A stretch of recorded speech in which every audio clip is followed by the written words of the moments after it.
Sheriff Joe Lombardo has spent 33 years in law enforcement, and now he's one of the 9 GOP candidates on a mission to flip Nevada's governor's mansion red. To date, he has raised a record-breaking $3.1 million. Joining me now is the governor hopeful himself, Joe Lombardo. Good morning to you. Good morning, Ainsley. How are you? Good morning. Doing well, thank you. What made you want to run for governor? Well, currently the state of Nevada is going in the wrong direction. We're under single-party rule. We're lacking in economic diversity. Our education system is constantly rated at the bottom. And as far as law and order, the support for law and order is waning within the state. And I believe I have the vision and the leadership skills to change all of that. And my resume speaks for that. I believe, quite often people couch me as a cop or as a police officer, and do I have the skills and ability to be the governor of a state? And I have to say yes to that question. I have a history as a CEO of a very large company, that being the Las Vegas Metropolitan Police Department, to the tune of 6,000 employees and $1.3 billion budget. And I believe that's the job of a governor, is to run a big business and all the nuances that go along with running a big business.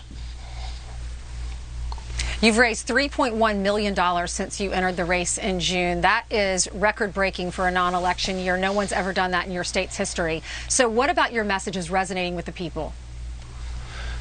Just like I said, being a CEO of a big company, having conservative values is part of being the head of a law enforcement community, which brings those conservative values. It's entrenched in those conservative values, and people are tired of what they're seeing, especially in the state of Nevada and the direction we're going. Yeah, do you think you can change the direction of that state?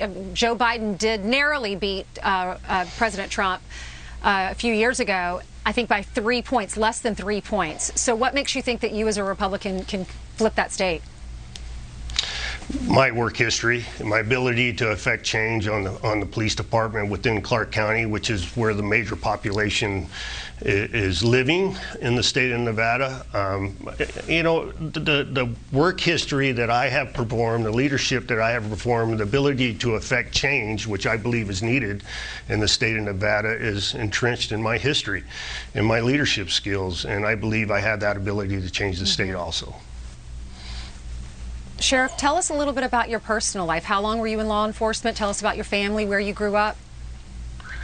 Well, I'm a son of a military man. I was born in Misawa, Japan, and we bounced around Europe in my early formative years, and then ended up at Nellis Air Force Base here in Las Vegas. Attended the local Rancho High School here, and then I ended up attending UNLV, where I eventually achieved a master's degree in emergency management. I think that's very important when you talk about that emergency management piece and response to COVID and mandates and ability to communicate and provide leadership and direction in the hills of a crisis. All that comes to bear, and that is what I've done for the state of Nevada, and what I plan to do for the state of Nevada. And to continue on my personal life, I'm married. I have a daughter that's in law school.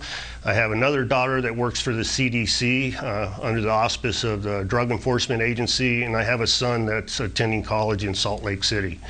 And like you had mentioned, I've been in law enforcement for 33 years.